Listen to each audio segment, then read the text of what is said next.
فقرة معانا هي فقرة ماتش اوف ذا ويك وملخص مباراة ويست هام مع ليفربول اللي أقيمت مساء يوم الأحد اللي فات على ملعب الأولمبي بالعاصمة لندن ضمن منافسات الجولة 19 من بطولة الدوري الإنجليزي الممتاز للموسم الحالي 2024-2025. في الدقيقة 30 لويس دياز يحرز الهدف الأول لصالح ليفربول.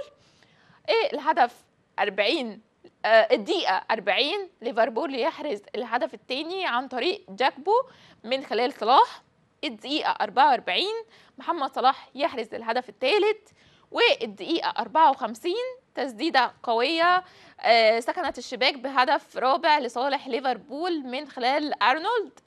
الدقيقة 84 الهدف الخامس لصالح ليفربول عن طريق ديو غوتا بصناعة صلاح، لتنتهي المباراة ب5-0 لليفربول.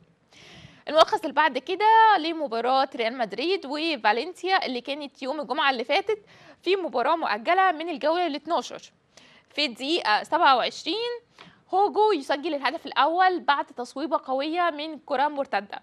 الدقيقة 59 كيليان امبابي يسجل هدف التعادل لريال مدريد ولكن يلغى لوجود تسلل.